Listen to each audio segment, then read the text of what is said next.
Welcome back to CryptosRUs. I'm George. We're all George. So today, let's see if Bitcoin has another great day. We had a great day yesterday, and now we have more information about how great it was. The inflows from the ETF and data that shows billions, yes, that's right, billions have flown into Bitcoin. And there are billions more waiting to flow into Bitcoin. So let's talk about all of these things and everything else that's going on today. All right, let's do it. Welcome, welcome, welcome, guys. We are starting the day with Bitcoin above $66,000. Not too shabby. Not too shabby, considering just yesterday and over the weekend, we were barely clinging on to 60,000, right? We went up 10%, basically within a day. Can we build this momentum and hit 70,000 in the near future? Well, based on the data that's coming in and the FOMO that's happening, that certainly can be the case. The US market is starting out pretty flat today. People are still trying to digest the CPI report from yesterday, which most feel like was rigged, fudged, whatever you want to call it. And here, this is also very interesting too. This leaked out that somehow some of the data from the CPI report was released early on their website, and they're trying to investigate why. This I think they were simply caught. I mean, they're trying to make it seem like, oh, we don't know who released it, and oh, it didn't seem like it pumped the market, so it's okay. I don't know. I mean, you got to figure whatever's posted on a website. This is what all the financial analysts, the site that they go to check all their stuff. Something very fishy about that, and they're trying to downplay. But I'm glad at least CNBC is putting on a front page to let people know, hey, this is not good. This is not acceptable. We can't have important data that move markets released early. Right? So, yeah, there's that. Walmart also released their earnings this morning saying, hey, high-income shoppers are buying more. Really no surprise, but it is good for them. They beat revenue and profit as more and more people jump into Walmart, I guess. I don't know. I mean, that's what it sounds like. But you know what? What does this have to do with Bitcoin? Well, let's talk about it. CME Exchange. Okay, the biggest futures exchange in the world is now announcing that they will launch a spot Bitcoin trading platform for the hedge funds. Okay, so think about that. That is pretty big. First of all, I mean, the CME is absolutely huge when it comes to futures. They were actually the first ones to list Bitcoin futures back in 2017, before people really knew what Bitcoin is all about. And the previous SEC director or chair, Jay Clayton at the time, even said afterwards, you could look this up in an interview, he said he was pressured by the SEC, pressured by, I think, I forgot who, the president at the time or whoever, someone important told him to list futures to pop the Bitcoin bubble. That was the exact reason why it was demanded of him to release Bitcoin futures back in 2017, because they really thought Bitcoin was going to go out of control and blow up to even higher heights. So they actually released futures on purpose quickly to try to pop the bubble, and they did, so to speak. They did it right at the end. But you know what? That was years ago. Now it's different. Maybe Gary wanted to release spot ETFs to pop the bubble too, but in fact, it did the exact opposite. And CME Group is trying to basically play catch up at this point. They realize how many hedge funds and institutions are buying Bitcoin and Bitcoin ETFs, and they are left in the dust right now. No one wants their futures. No one wants Bitcoin futures anymore.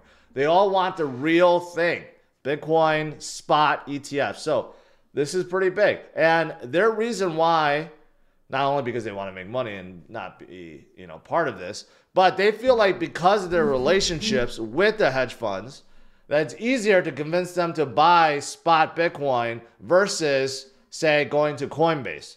I don't know if that's true anymore. Maybe they do have a lot of, friendly funds that only does business with them, but that they feel like they have an edge up on Coinbase. But that is pretty big. And you know what's also big? So now we're starting to get more and more and more data from the hedge funds. And the latest is 600 of them have, in total, acquired billions upon billions of dollars worth of Bitcoin spot ETF. You guys may be wondering why, where all the money is coming from. We see BlackRock and Fidelity and everyone else, right? They're buying Bitcoin by the tens of billions of dollars. Where's the money coming from? Well, this is where it's coming from. I mean, this is just a short list from the top. But you have Millennium Management, and they're leading the way out of New York. They hold 21 million. It turned out that is around 2 billion? What was it? I talked about this yesterday. I think about $2 billion worth of Bitcoin ETFs. Okay, so I guess if these are actually the number of shares they hold. But yesterday, I remember they have $68 billion under management, and they have, I think, $2 or $3 billion of that in spot ETFs. And everyone else, look at this list, right? And there are more. But this goes to show you, at this point, no one wants to be left out. No one. All the hedge funds realize, you know what? If we don't hold on, at least some, we're going to be left behind, right? Especially looking at like Michael Saylor. He's not a hedge fund, obviously. MicroStrategy is not a hedge fund. But look at what he has done and look at the returns he has made from just simply DCAing Bitcoin. And more importantly, look at his stock. His stock has gone up like 800%, while everything else is left in the dust, right? So Michael Saylor really brought this upon Wall Street institutions, like this is the way. And now that we have Bitcoin spot ETFs, all these guys, it's just so easy for them to go in. It's a lot easier than buying physical Bitcoin, but that's okay because spot ETF funds from BlackRock, Fidelity, and ARK and everyone else, they have to go buy some Bitcoin, right? So that's quite okay. And here's the thing. It's not just hedge funds either, right? We're getting billions and billions and billions from everywhere. Even banks. Morgan Stanley, one of the biggest banks out there, just revealed they have 270 million in Bitcoin ETFs, making it a top GBTC holder. I mean, seriously, now we're getting, it is required that these companies have to disclose. That's why we're hearing about it. It's not like they really want to disclose. Only Michael Saylor is the one that likes to brag about every single buy and how much Bitcoin he holds. Every other company out there wants to hold it. They want to hide this information, but they are forced due to regulations that they have to disclose what they have. So 270 million, and they're not the only bank. Every single bank, Wells Fargo, JP Morgan, even though Jamie Dimon is so against Bitcoin, still thinks it's a Ponzi. Yet, they hold Bitcoin. Wells Fargo, yep, they hold Bitcoin. UBS holds Bitcoin.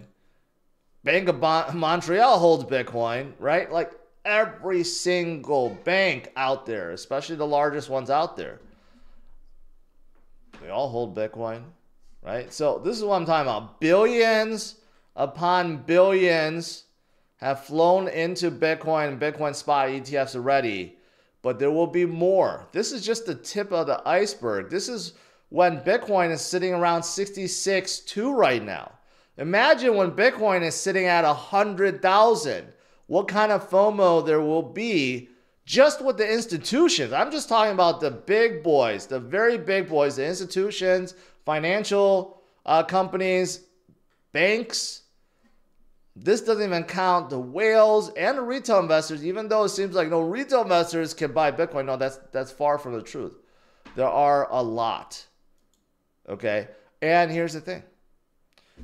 You look at ETFs too. ETFs inflow now turned very positive. This is a brand new site. Never seen this before. My guy found it today, and this is going to be really good. I mean, yesterday we had a net inflow of 300 million. I did say it was going to be a good day, right? Mm-hmm. Yesterday was a fantastic day. 300 million came into the ETFs. Okay, even Grayscale.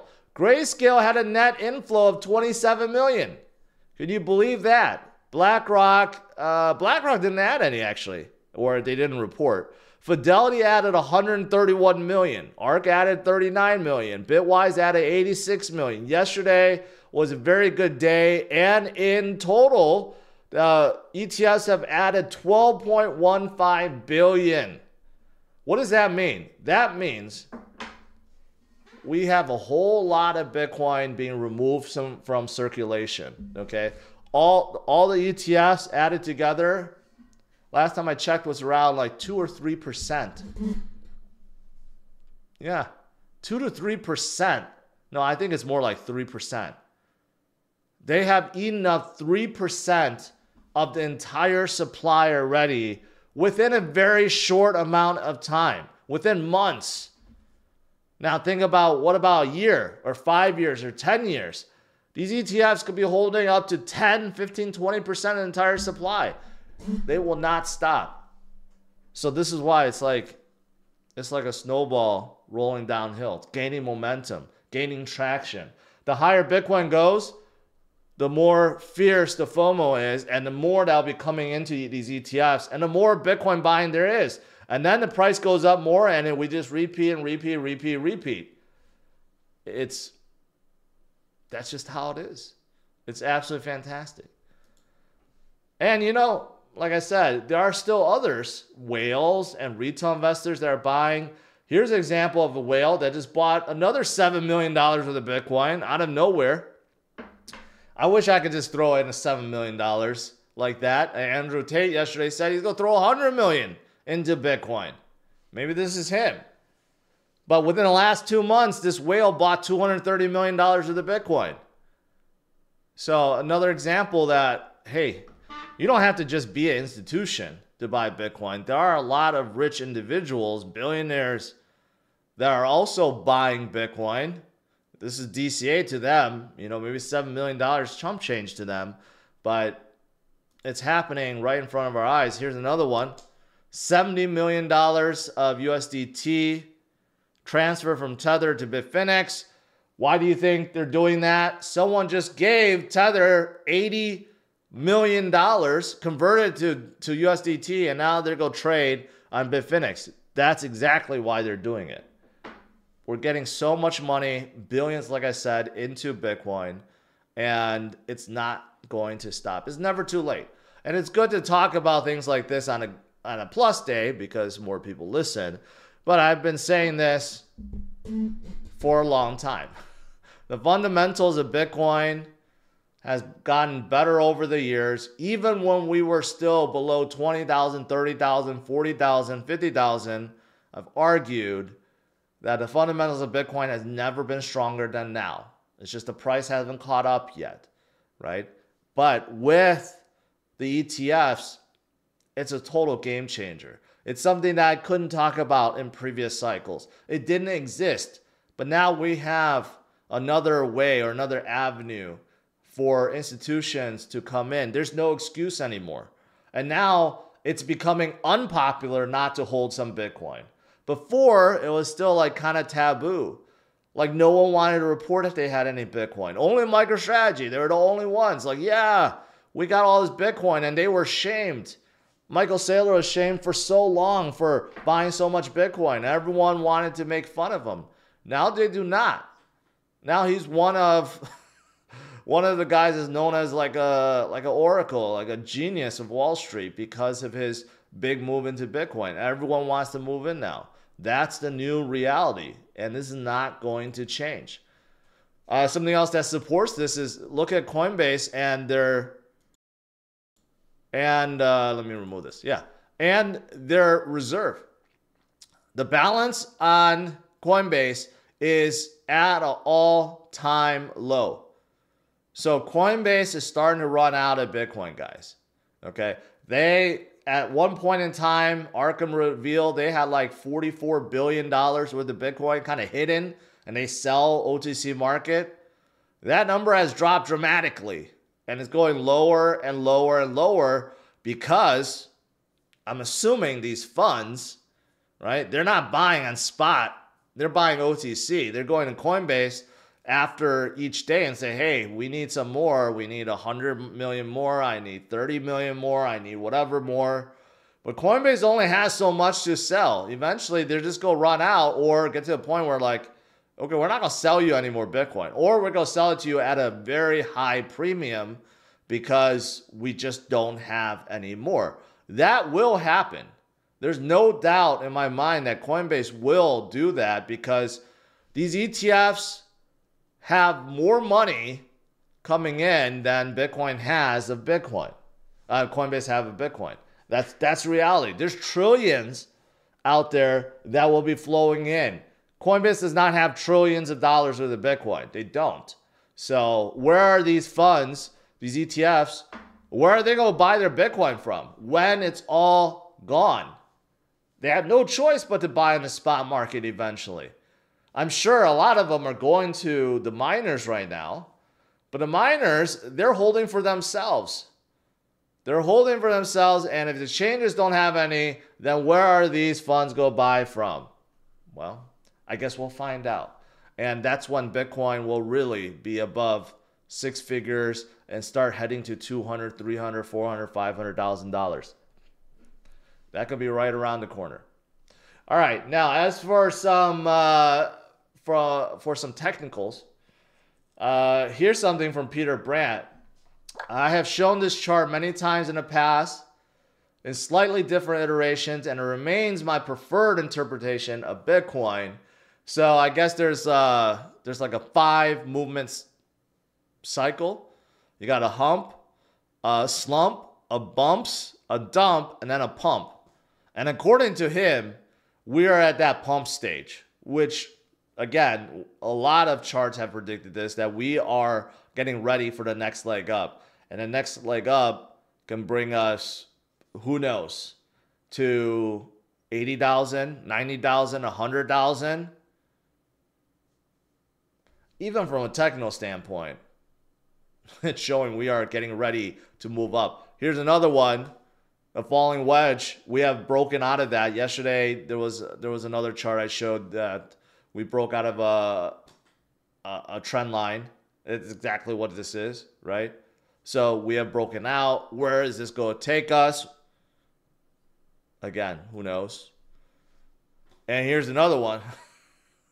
We'll just keep showing them one after another after another. I mean, you got some consolidation, and then you got that wedge pattern that we break out of, and then we make another high, right? So point is, we are getting ready to make another high, right? We don't know where it's going to end, but it's going to happen. And just think about it. We're at 66,000 now. We're only 6,000 points from our previous high that we made a few months ago at 73,000. We're not that far off. We're only 10% away. It's not like I'm talking about, oh, Bitcoin has to double to get to the previous high. No, we're only 10% away to get our previous high. So is this next leg up going to bring us 10%? Maybe 15%, maybe 20%. If it's 20%, we'll probably be in the 80s, right? That's not too far-fetched considering look at what has happened before back in January and February when Bitcoin was in the 30s. Yes, 30s. And then we went up from 30s to 70s. Okay, so think about that. So if we went from 30s to 70 in a few months, who's to say we can't go from 60s to 90s in a few months too?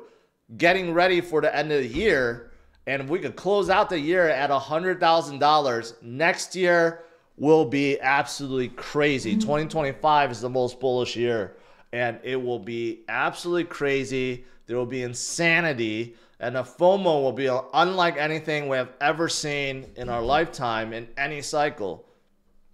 That's what we have to look forward to. What else is there? According to Willie Wu, this is the Bitcoin VWAP oscillator. No idea what that means, but if you look at the bottom, what this is showing is Bitcoin is very, very, very, very far off from another top.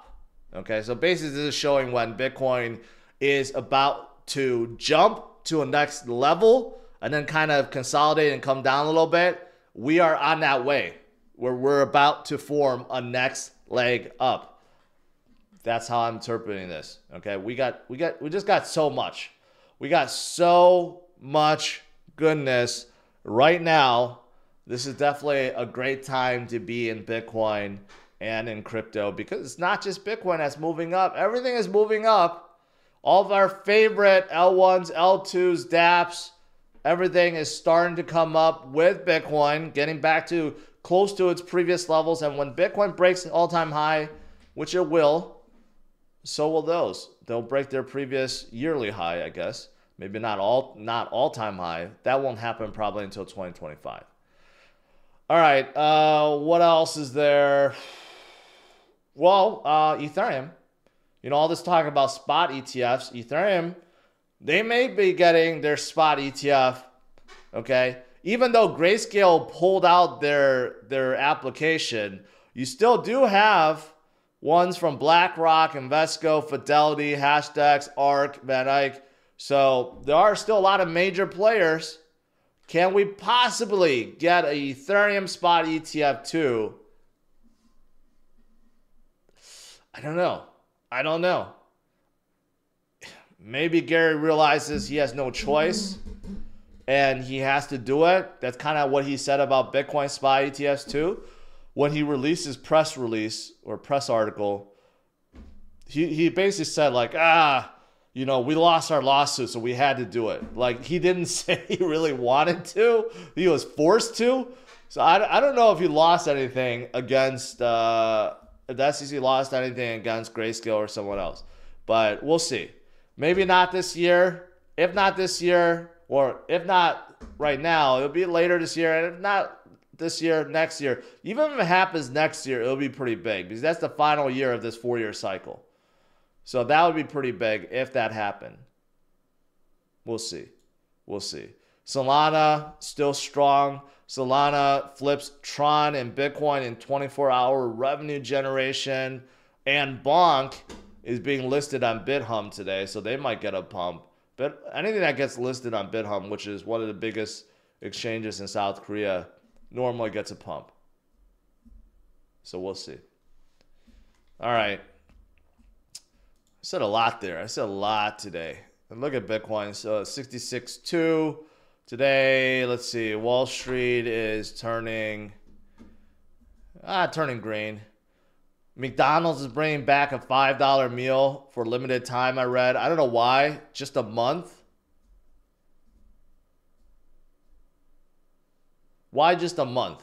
They used to have $5 meals. They used to have dollar menu items too. Now those dollar menu items have turned into $2 or $3, and the burgers are smaller. That's what happens with inflation, okay? Items get shrunk and prices go up. Like, I remember you could get a double cheeseburger for $1 all day long, maybe 10 years ago. Now those double cheeseburgers have become $2.50 each. And the patties are like twice as small. So really, it went from like $1 to $5 for a double cheeseburger. So I don't know about this $5 value meal. Anyways, let's do Q&A.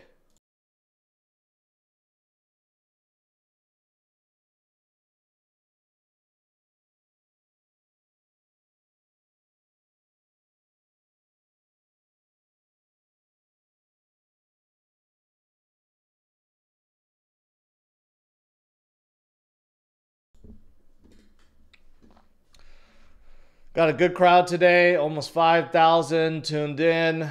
Let's see. Let's see if I missed anything.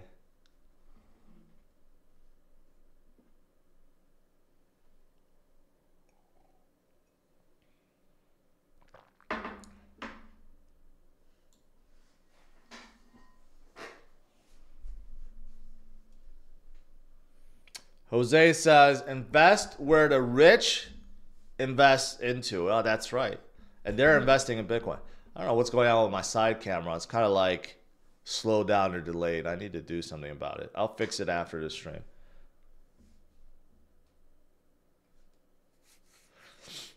I see Ming in here. I saw you in here.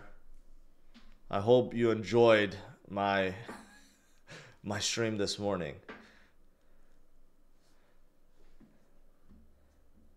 All right. David says volume weighted average price. Okay.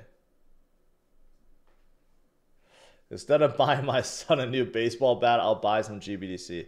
That's a smart move. Then you could turn that into 100 new baseball bats.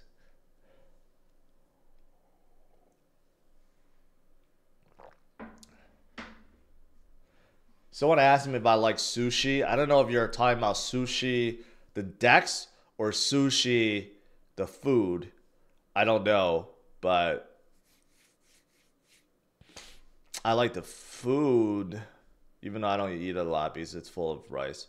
The decks I'm not so fond of. Josh says, what a great stream. Thank you.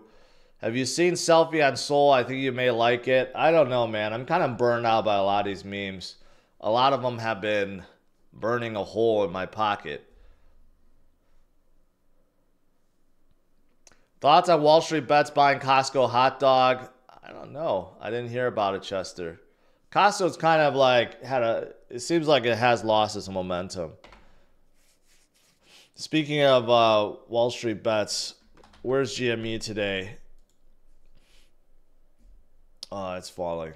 I would like to see GME AMC come back up. Especially AMC. Ouch. 7 million. What's Costco hot dog now? Let's see. Wow. Costco hot dog doubled. It's been rocky, man, for Costco hot dog. Up, down, up, down. Now it's just doubled today. Maybe because of that Wall Street Bets thing. We'll see.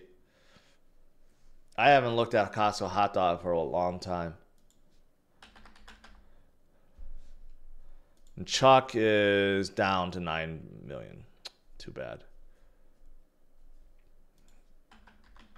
What is Cock at? 176 million. That's not bad.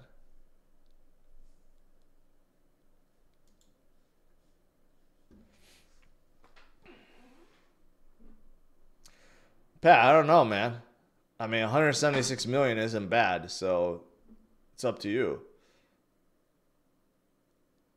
I think they will come back, obviously. The market is still trying to recover. We're still not in the euphoria stage yet. We were kind of there when Bitcoin hit 73,000. So we're still a little bit off from there.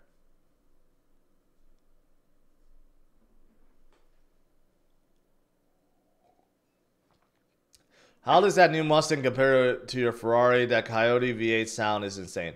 Here's the thing that sucks about my F8. The exhaust sucks. It really does. It's very low. I mean, upon startup, the exhaust, it's opened up. And then, like, once it warms up, it's really tame. Like, you can't really hear it.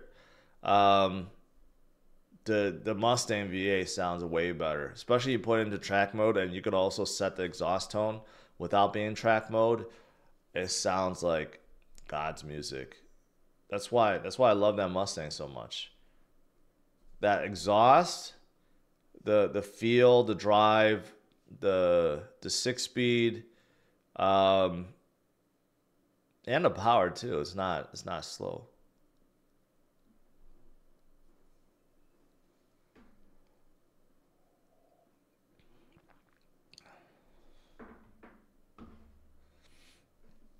Marco, I checked out a few drivers only video. They're not you. Who is that guy? It's Josh from Dirty Degens. Josh and Steve And I'm in a lot of the videos too. Some of the videos I'm out, but the Mustang one, I'll definitely be in. Why did they put a V8 in the new Broncos? I feel like they would sell a lot more. Probably. I feel like the V8 costs more than the Broncos Turbo V6. That's probably why. Why do some reputable traders on YouTube feel like they'll be able to use MEXC in the next few months? Is there any way possible? Because they haven't been told what I've been told. I don't know. If they delay the KYC process, great. But if they don't, then people will be forced to get off. I don't see the big hesitation also. It's like a lot of people are like getting angry. Like, no, I'm not going to get off MEXC. You know, they're not going to implement KYC. Oh, they are. I was told this months ago. Because they don't want to be sued just like KuCoin. And they will probably be next because they have gotten to a point where the U.S. government knows who they are. So they rather not be sued. So that's their plan. Unless I'm told otherwise, you know, that's how, I mean, I'm a MEXC user too. It's not like I want to get off, but that's reality. You have to look for backups. If you do get kicked off, where are you going to go, right? Unless you just stop trading altogether. Could you look at Land at 5, a DPIM project?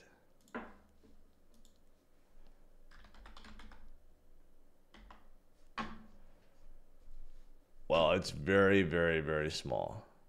It's like a meme coin small. It just came out. So I'm going to avoid looking at that for now.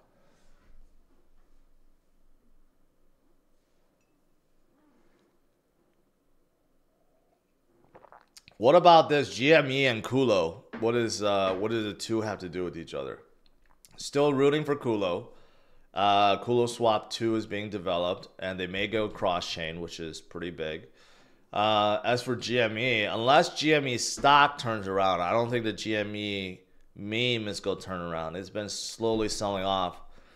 I don't know what happened, why the GME movement stopped so suddenly. I mean, they actually turn around, the guys continue to pump this, then, you know, memes will continue to go back up. But it seems like they just all of a sudden everyone just like lost and sold. Not sure why. Everyone ran out of money, I guess.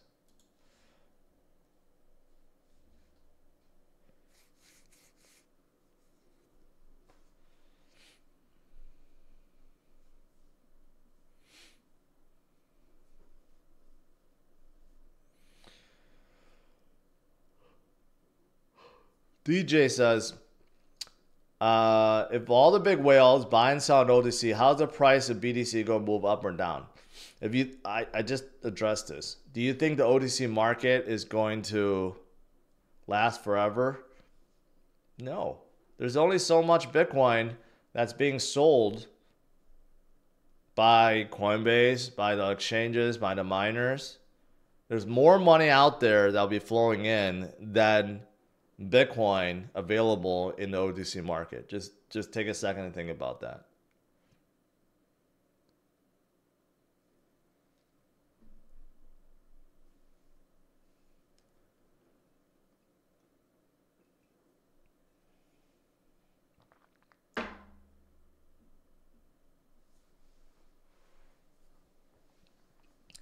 Danny says, hey, George, I'm thinking about selling my rental property and putting all the Bitcoin. Thoughts? You know, I don't know what to tell you.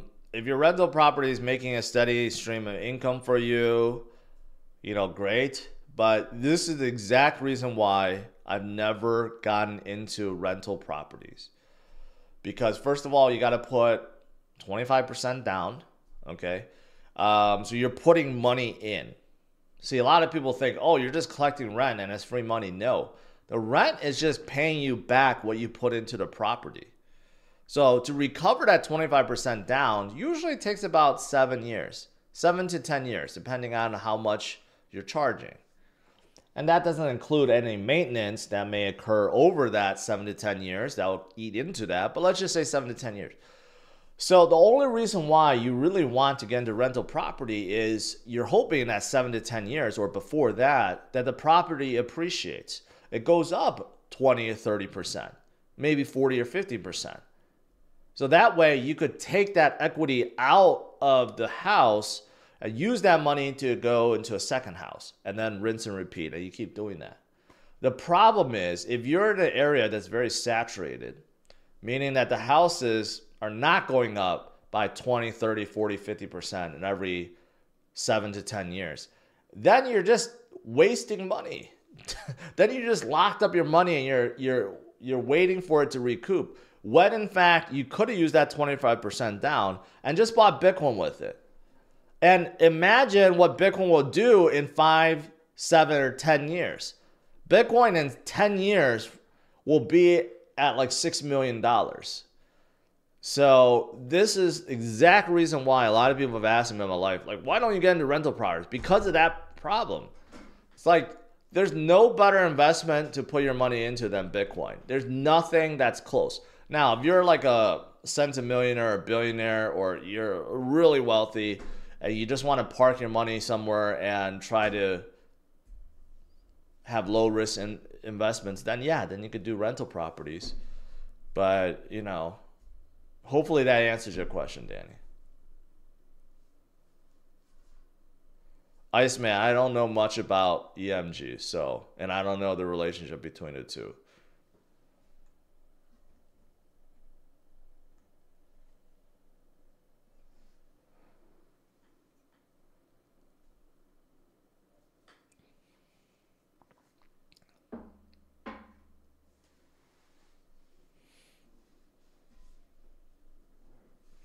Patrick says landlords are powerless to the tenants. Laws are written to favor the tenants, and sometimes tenants take advantage. I hear that. I hear it all the time. What's that case recently in New York? This landlord changed the locks on a squatter, and the squatter called the police, and the police put the landlord in jail. Like, how does that make sense? She was simply trying to kick out a squatter that moved in while the previous tenant left or something. And she didn't even have the power to kick out a squatter. Like, how does that make sense in this world? It's like you accidentally leave your garage open and then people just walk into your house and now you're powerless to kick them out of your house. Like, I don't, sometimes I see these cases and it makes no sense whatsoever. And I don't know how people in charge don't see it that way either.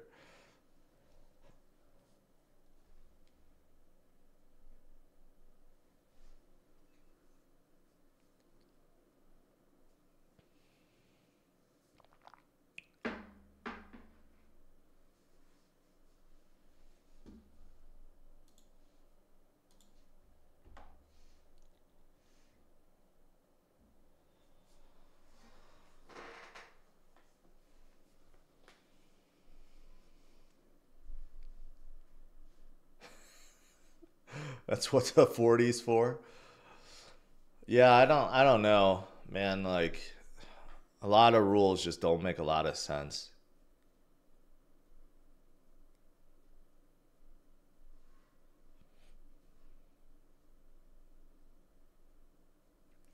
Gary Cardone sold his 3 million rental for Bitcoin. Good for him.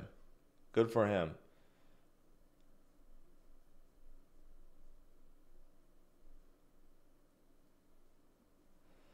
Z is asking, was wondering how achievable turning an 8K portfolio to an 80K, 100K this run with a mix of top 100.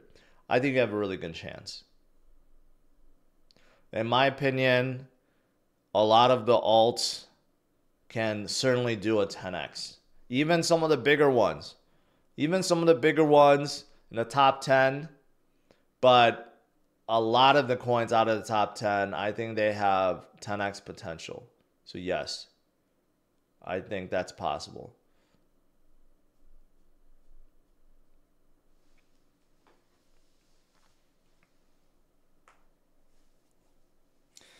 And MCD, you know already I said that, right? I know you're in these live chats enough. You heard me say that. I don't know if you just want me to re-say it. But yes, the flipping is going to happen.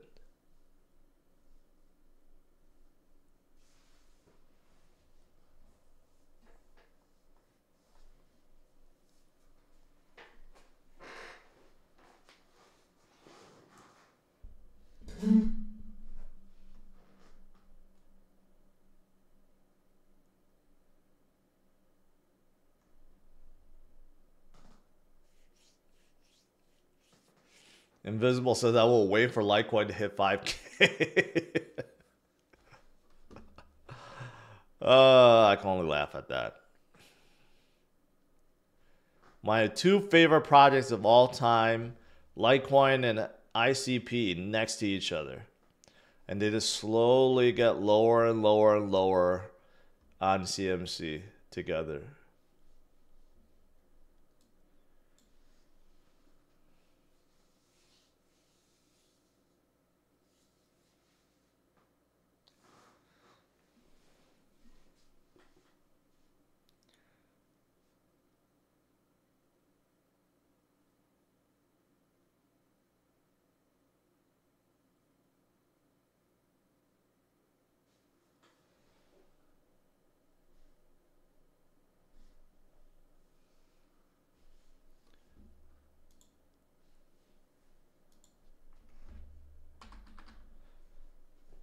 Someone's asking for MSTR's chart.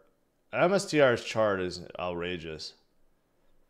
So you go 3 months, 6 months, 1 year,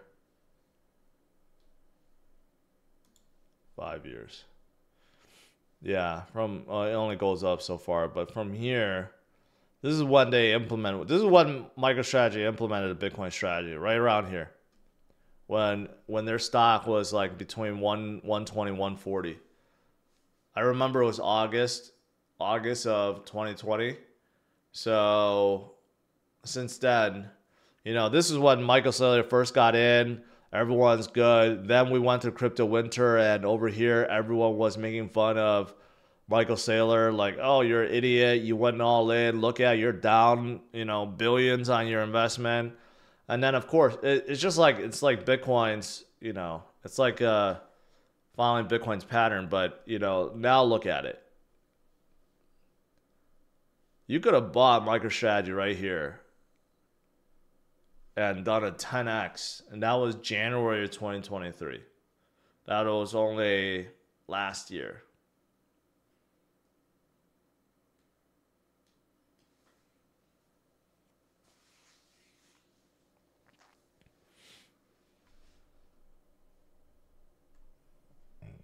How do you find and where do you investigate new promising memes? You just search for it yourself on Dex Screener, or you just pay attention on X, see what other people are talking about. That's what the Dirty Degens are doing. So make sure you follow their show because they cover a lot of the new memes.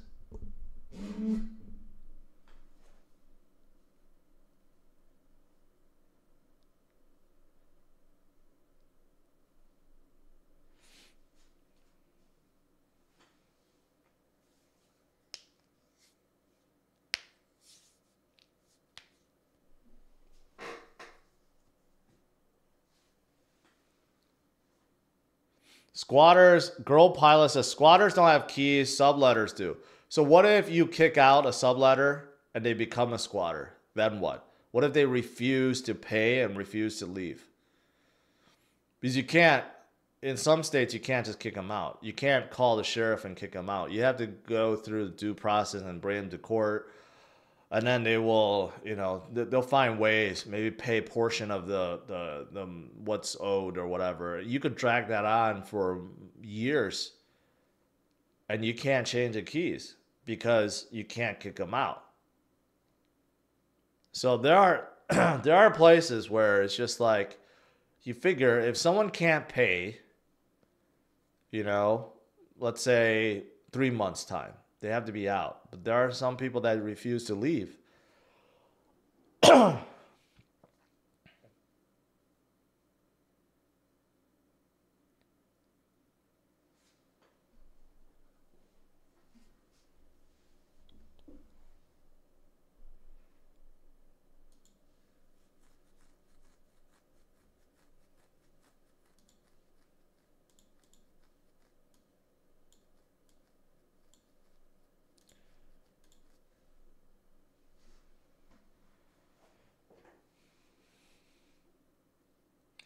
Blue state problems. Yeah, pretty much. Yeah. Um,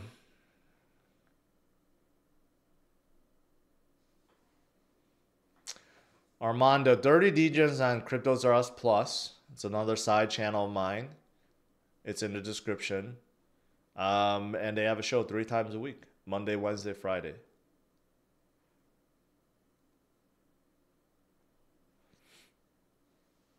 GRT graph.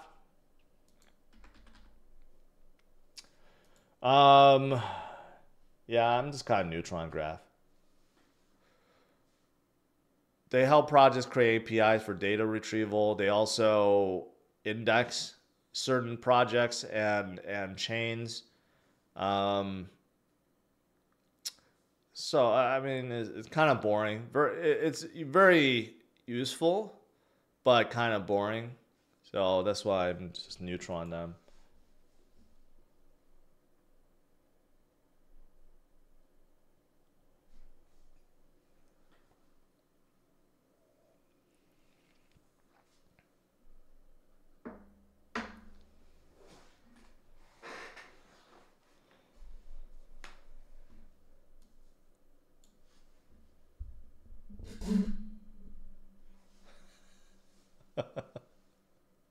It's a little too early for that.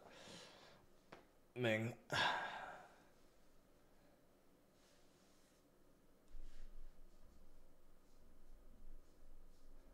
Kenny says, after the dude left, he poured Coke in my Morantis receiver. I'm assuming it's a really good receiver.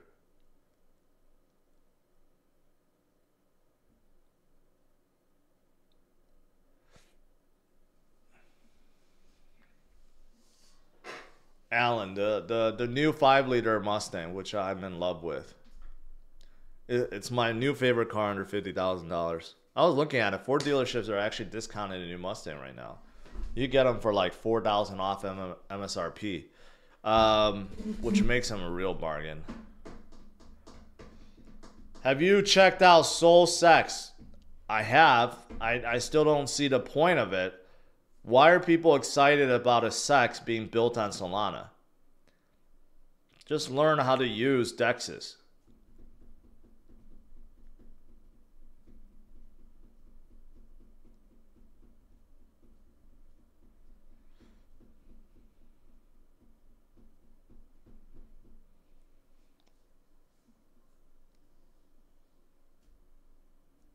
I would love to get a 2005. You know what? Yesterday I was digging hard because I said I grew up with the Ford Lightning, like the 2000 2004 Lightning. And I was digging to see if there are any like good cheap ones out there, and there isn't. Man, you get a nice Lightning, it's still like 40, 50K. I'm like, Jesus, it's 20 years old. But it brings back memories, right? Like people talking about swapping, pulleys or porting the supercharger and changing the, fuel pump and all that stuff. Things that you had to worry about, injectors back in the day. Cars now are so good that you don't have to worry about any of those things. Everything is built so much better than cars of 2000s. But I remember those times doing it on my Mustang and all the other cars back then. But I would really love to get a Lightning and use that as a daily truck. That would be cool. I don't think that Lightning, yeah, that Lightning is just rear-wheel drive. I don't think it's 4-wheel drive either. So it might not be the best daily driver where I'm living. Ford GT, yeah, the old Ford GT, I'd love to get that too, but it's getting too expensive. It's like $500,000 now.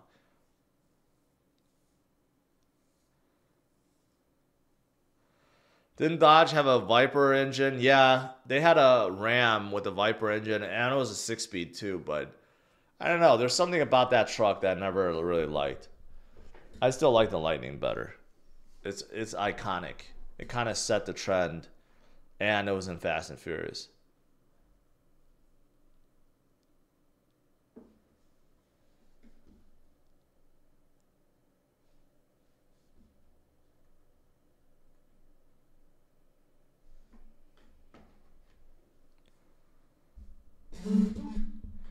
All right, guys.